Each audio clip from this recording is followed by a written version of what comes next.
Action!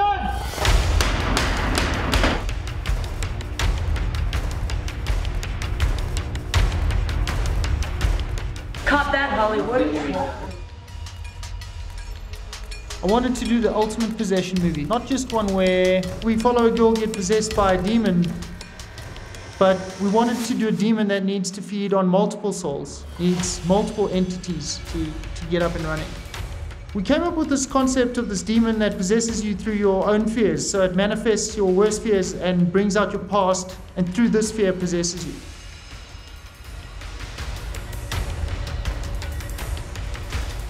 And what I love about this story that's been put together by this team is they figured out a way to make it feel much bigger and less condensed than you'd expect it to be when you hear a story or a pitch which says, you know, a group of guys decide to kidnap somebody to hold them for ransom, but only that person's possessed. I am playing in the film the role of Catherine, as well as the role of the demon who possesses Catherine, Trangul. I love playing weird, strange, little curious characters. So I was actually really excited when I found out that this role was the girl who was being possessed. Every character is different, and you know, this girl's completely from the streets and lived a pretty tough life and lost family. And so it's been quite easy to get into the emotion of losing family for this role. My character's name is Mark. Mark was orphaned at 5. All right, he met Hazel in the system a few years later. Kind of adopted her as his sister. He's kind of had just a bad run after bad run after bad run. You know, ever since he lost his parents, just bad luck, and always getting himself into the wrong situation. I play the character Aid.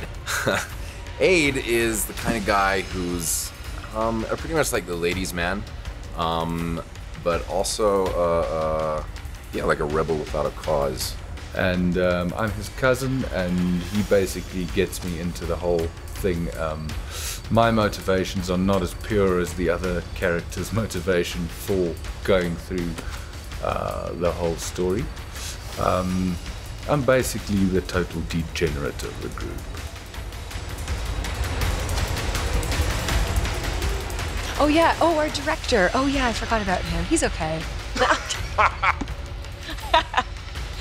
He's great. He's great. Alistair he's very specific he knows exactly what he wants, and he gets it and he achieves it, and it looks beautiful. Awesome. I mean, he's awesome. He knows what he wants. The thing I appreciate is that he doesn't do unnecessary takes. You know, if he gets it on the first take, and he usually does, we just move on.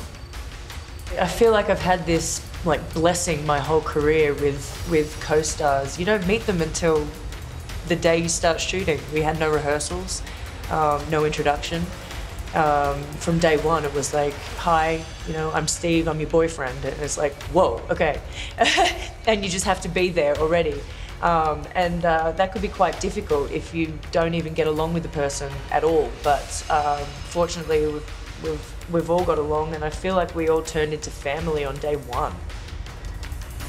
Yeah, I prefer to do my own stunt work. I don't enjoy it when someone else does it for me, because I would rather have experienced that going into the next scenes than having someone else do it and try and explain it to me what it was like. I mean, it's fun. Why wouldn't you want to do that? You know? Always do my own stuff. Both knees are black right now. This elbow is really weird at the moment. This one, yeah. These 3 fingers I can't feel. I don't know what's going on there. And that was all from the other night, all flying around, landing on my elbows and my knees and things like that. Alistair really wanted a drill, so he really hurt me. It's been very tough doing this film. We've tried to do as much practically as possible in camera. We didn't want to rely on CGI and that kind of stuff, so we spent a lot of time and money on the effects, on the rigging. You know, when you see people flying, we've actually rigged them in the building and they're flying. Makeup is a long process to get it done, but it's stuff that just can't be replicated from CGI.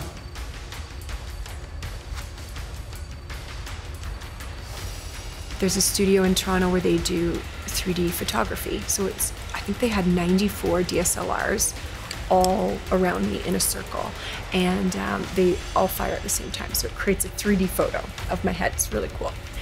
Sent that here to Yaku and his guys at the studio, and they did from there a 3D printing of my face. And so from that, they built the prosthetics because I didn't get here until less than a week before shooting.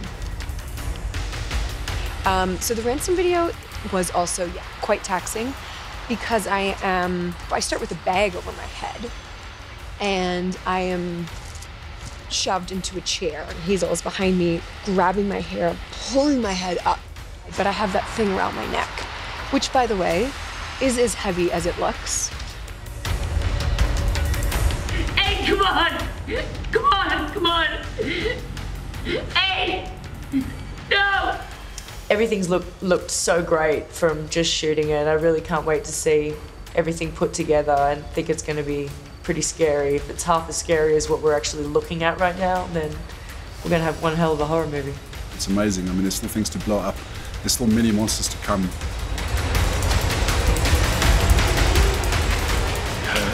We got a lot of horror movies.